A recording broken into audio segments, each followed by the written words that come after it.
एक बात तय है कि जब से 18वीं तरमीम आई है, उसका सबसे बड़ा एहसान ये है कि इसने सूबों को उनके वसाइल पे मुकम्मल इख्तियार दे दिया। अब कोई भी सूबाई हुकूमत ये बहाना नहीं कर सकती कि उसके पास फंड्स नहीं है। आज सूबाई हुकूमतों को अपनी आमदन को खर्च करने का मुकम्मल इख्तियार है। अब वो अपनी मर्जी से तरक्याती स्कीम्स मंजूर कर सकती हैं, उनके लिए फंड्स मुख्तस कर सकती हैं, गैर मुल्की कंपनियों से मुआहदे कर सकती हैं, हत्ता कि गैर मुल्की मालियाती इदारों से कर्जे भी हासिल कर सकती हैं।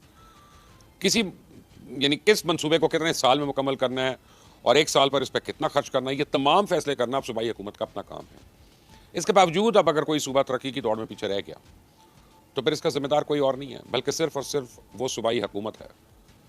बहरहाल आजकल सिंध और पंजाब की सूबाई हुकूमतों के दरमियान कारकर्दगी के हवाले से बड़ी गर्मा गर्म बयानबाजी हो रही है। दोनों एक दूसरे को बैड गवर्नेंस के ताने भी दे रही हैं और पंजाब हुकूमत कहती है कि सिंध में कोई काम नहीं हो रहा, सिंध हुकूमत कहती है पंजाब हुकूमत काम काम कर रही है, बातें ज़्यादा कर रही है।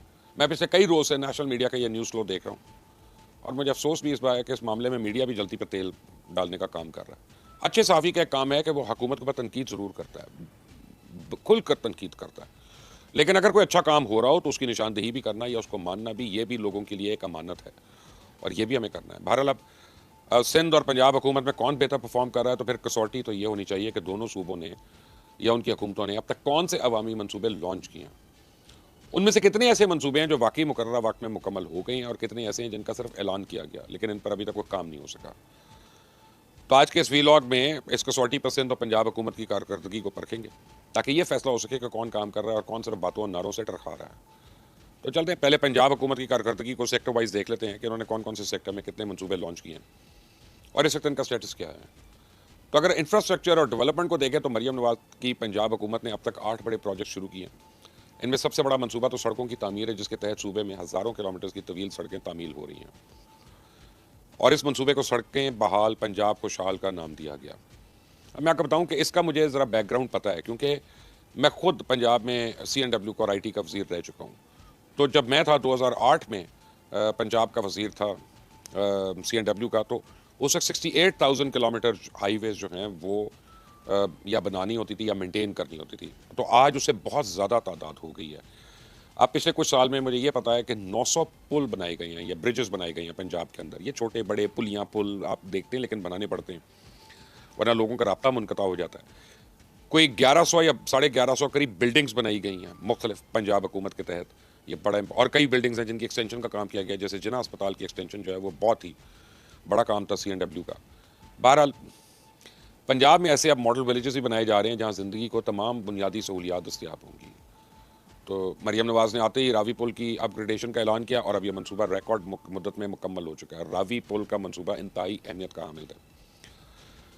हेल्थ सेक्टर को देखें तो सेहत कार्ड तो मियां नवाज शरीफ ने मुतारिफ कराया था, लेकिन मरियम नवाज ने सिलसिले को मजीद आगे बढ़ाया और अब डायलिसिस कार्ड और इंसुलिन प्रोग्राम भी शुरू हो चुका है। तो पंजाब के तमाम DHQs जो हैं और सरकारी अस्पतालें जो हैं उनमें मुफ्त अद्वियात की सहूलत मौजूद है, बल्कि अब ये मुफ्त अद्वियात कोरियर के जरिए मरीजों को घरों में पहुँचाई जा रही है। तो मेयो हॉस्पिटल लाहौर जो है उसमें कैंसर के इलाज के लिए एक ऐसी जदीद तरीन मशीन आई है जो कैंसर के मरीजों को कीमियोथेरेपी की तकलीफ से निजात दिला देगी।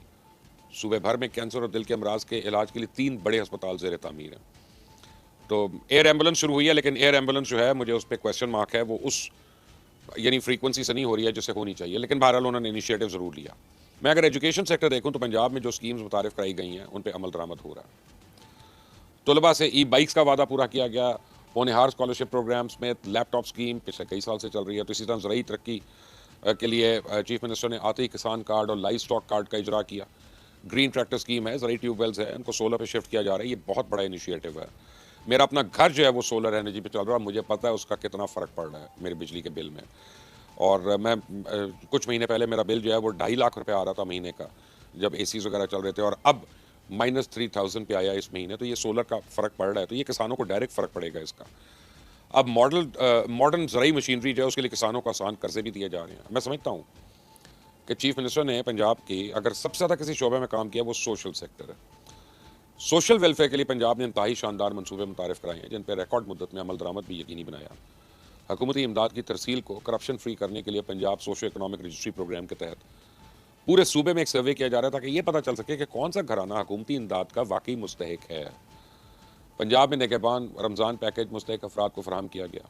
खुसूसी अफराद के लिए एक हिम्मत कार्ड लॉन्च हुआ। अपनी छत अपना घर और अपनी ज़मीन अपना घर के तहत लोगों को आसान कर्जे फराहम किए जा रहे हैं। दस्तक सर्विस शुरू हो गई है।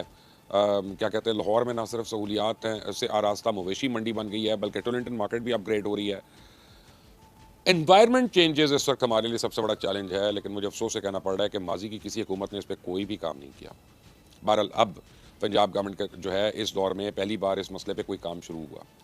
ग्रीन पंजाब ऐप है, एको वॉच ऐप लॉन्च की गई है, स्मॉग इमरजेंसी हॉटलाइन कायम हुई है, स्मॉग के खात्मे के लिए आर्टिफिशियल रेन है, गर्दो गुबार के खात्मे के लिए जदीद मशीनरी मंगवाई गई है, एनवायरमेंटल प्रोटेक्शन फोर्स काम कर रही है, नज़र आ रही है, गाड़ियों के फिटनेस सर्टिफिकेट्स इशू हो रहे हैं कुछ। और ये ईंटें बनाने वाला भट्टा, ये हमारे लिए एक नासूर है। तो ईंटें बनाने वाले भट्टों को अब जिगजैग टेक्नोलॉजी पे मुंतकिल किया जा रहा है, और ये मुझे यकीन है कि इसका आने वाली नस्लों पे बड़ा फ़र्क पड़ेगा, हमारी सेहत को फ़र्क पड़ेगा। अब ज़िंदगी कम हो रही है लोगों की ये पोल्यूशन की वजह से, और उसके ऊपर काम हो रहा है।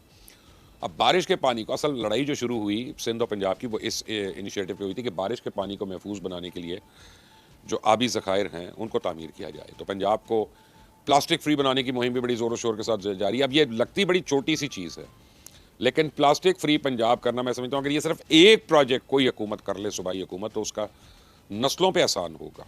यानी आप सारे प्रोजेक्ट्स को एक तरफ रख दें और इसको एक तरफ रख दें और एनवायरनमेंट के ऊपर काम कर लें, तो आप नस्लों पे आसान कर देंगे। बहरहाल, लेकिन अब शहरों में सफाई सुथराई का निज़ाम जो है वो पहले तो बड़े शहरों तक था, लेकिन अब मैं थोड़े दिन पहले जब सैलाब को कवर करने में मुख्तलिफ शहरों में जा रहा था, तो मैंने देखा कि छोटे शहरों में भी ये वाकई सुथरा पंजाब प्रोग्राम जो है वो एक्टिव है, वो नज़र आ रहा है। वहाँ पे पूरे सूबे में ना, आपको बताऊँ, एक ग्रैंड ऑपरेशन हुआ था, और इस दौरान हर शहर में जिस जगह मौजूद कचरे के ढेर थे ना, वो एक हफ्ते में उनको तलफ किया गया, साफ़ किया गया।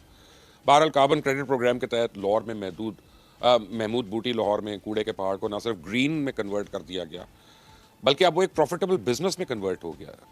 और तजावज़ात के खिलाफ जो ऑपरेशन लॉन्च किया गया था, मैंने उस वक्त भी उसकी तारीफ़ की थी, और मैं आज भी कह रहा हूँ, पाकिस्तान में कोई हुकूमत, कोई पॉलिटिकल गवर्नमेंट जो है वो ये तजावज़ात के खिलाफ ऑपरेशन नहीं कर सकी। नारे मारे गए हैं, बयानात दिए गए हैं, हुआ नहीं है। उसकी वजह है कि अपने वोटर होते हैं, अपने वोटर हैं, अपने सपोर्टर हैं, अपने MPs हैं वहाँ पे, अपने अपने लोकल बॉडीज़ वाले हैं, वो सारे वहाँ पे जाते हैं, लोगों को गिरबान से पकड़ते हैं कि असीं तानू वोट देता, तुसीं साडे अपना रेडियो ने उड़ाता। तो ये बड़ा एक जो शीर का काम था, ये कोई आसान काम नहीं था, और ये आज भी जारी है। बहरहाल, आप ट्रांसपोर्ट को देखते हैं तो पंजाब हर ज़िले में अब इलेक्ट्रिक बसेस की फरहमी का जो ऐलान किया था, उस मरहलावार उस पर अमल दरामद हो रहा है।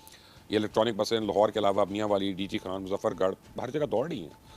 और गुजरांवाला और फैसलाबाद के लिए तो मैस ट्रांजिट मंसूबे जो हैं वो अप्रूव हुए हैं। बहरहाल, लाहौर में कैनाल ट्रांजिट मंसूबे का ट्रायल जारी है, मुझे नहीं पता उसका मुकम्मल कब होता है। इंपॉर्टेंट चीज़ जो है वो ख़वातीन का तहफ़्फ़ुज़ है और ख़वातीन की खुद मुख्तारी है। ये विमेन सेफ्टी ऐप जो है, ये सिर्फ ऐप नहीं है। मैं आपको एक छोटी सी बात बताऊँ कि बहुत लोगों ने मजाक उड़ाया था इस बात का कि चीफ मिनिस्टर गई मरीम नवाज़ एलीट फोर्स की पासिंग आउट परेड पर, उन्होंने पुलिस की यूनिफॉर्म पहन ली। उस वक्त तो हम सारों को बड़ा अजीब लगा था, मुझे भी लगा था, ऐसी बात नहीं है। लेकिन मैंने उसका एक फ़र्क देखा, मैंने उसका फ़र्क ये देखा कि पुलिस वाले जितने थे ख़ास तौर पे, उनमें एक जो है सेल्फ रिस्पेक्ट पैदा हुई कि अगर चीफ मिनिस्टर को फ़ख्र है हमारी यूनिफॉर्म पहनने पे, तो फिर हमें भी फ़ख्र है अपनी यूनिफॉर्म पहनने के ऊपर। और अब फिर मैंने देखा IG पंजाब को, देखा डॉक्टर उस्मान अनवर को और उनकी पूरी टीम जो नीचे काम कर रही है। तो पुलिस के जो सेक्टर्स हैं, अब यानी सडनली ये कंज्यूमर फ्रेंडली हो गए हैं और ये काम कर रहे हैं यहाँ पे। और आप जाएं, आपकी कोई वाकफियत की ज़रूरत नहीं है, आपका कोई VIP होने की ज़रूरत नहीं है। ये आपको बहुत एहसन तरीके से पूरी पुलिस फोर्स जो है वो डील करती है, और ये क्रेडिट ये चीफ मिनिस्टर को मिलता है जो उन्होंने यूनिफॉर्म पहनी। उससे उन्होंने वो एहसास दिलवाया लोगों को कि इस वर्दी की कितनी रिस्पेक्ट है, कि मैं इसको खुद पहन रही हूँ, ना डिज़ाइनर कपड़े पहन रही हूँ, ना कुछ डिज़ाइनर जूते पहन रही हूँ, मैं पंजाब पुलिस की यूनिफॉर्म पहन रही हूँ। तो उससे एक ओनरशिप आई है पुलिस वालों में। ये छोटी सी बात है, लेकिन इसका असर, और क्राइम आप देखें पंजाब में कितना कम हो गया, अल्हम्दुलिल्लाह, अल्लाह करे कैसे ही रहे, लेकिन हो गया। बहरहाल, बहुत से और प्रोजेक्ट्स हैं, चाहे वो सेफ सिटी प्रोजेक्ट हो, चाहे वो ट्रैफिक रेगुलेशंस हों, चाहे वो सड़कों पे लगे हुए कैमरास हों, आपकी गाड़ियों का नंबर नोट करें, चलान घर आ रहा है, सरकारी महकमों की कारकर्दगी बेहतर करने की बात हो, उनकी रीस्ट्रक्चरिंग हो, ये पैरा है, वासा है, हेल्थ पॉपुलेशन है, प्राइस कंट्रोल है। कभी हुकूमत चलाना कोई छोटा काम तो नहीं है, और जितनी आबादी है पंजाब की, ये पूरे एक मुल्क की आबादी है। अक़लियतों के तहफ़्फ़ुज़ के लिए माइनॉरिटी अथॉरिटी, ये इंपॉर्टेंट चीज़ें हैं, और इनका सबसे बड़ा जो फ़ायदा है वो ये तो है कि माइनॉरिटीज़ को तहफ़्फ़ुज़ हो, लेकिन सबसे बड़ी बात है कि इंटरनेशनली पाकिस्तान का इमेज जो है वो बढ़ता है कि पाकिस्तान यहाँ पे रिलीजियस फ्रीडम दे रहा है, पाकिस्तान यहाँ पे माइनॉरिटीज़ को सपोर्ट दे रहा है। और ये बहरहाल सिंध में भी हुआ है, ऐसी बात नहीं है, लेकिन यहाँ पे इसके ऊपर बाकायदा एक एक्ट के तहत हो रहा है। तो मजमूई तौर पे देखा जाए तो अब सीएम पंजाब ने अब तक जितने प्रोग्राम्स लॉन्च किए उनमें ज़्यादातर तो एक्टिव हो चुके हैं। जो इनएक्टिव है उनमें बाज़ पर शायद पेपर वर्क जारी है, जबकि जैसे बुलेट ट्रेन और ग्लास ट्रेन जैसे मंसूबे जो हैं ये मुझे नहीं लगता पूरे हो सकते हैं, लेकिन हुकूमत के हल्के कह रहे हैं कि जी इनके लिए फ़ंड्स का बंदोबस्त किया जा रहा है। अब उसके बरक्स जब हम सिंध हुकूमत की कारकर्दगी का मुशाहिदा करते हैं तो कराची के चंद देरीना मसाइल हैं और जिनका तस्करा मैं अक्सर बेशतर मीडिया पर करता हूँ और आप भी सुनते होंगे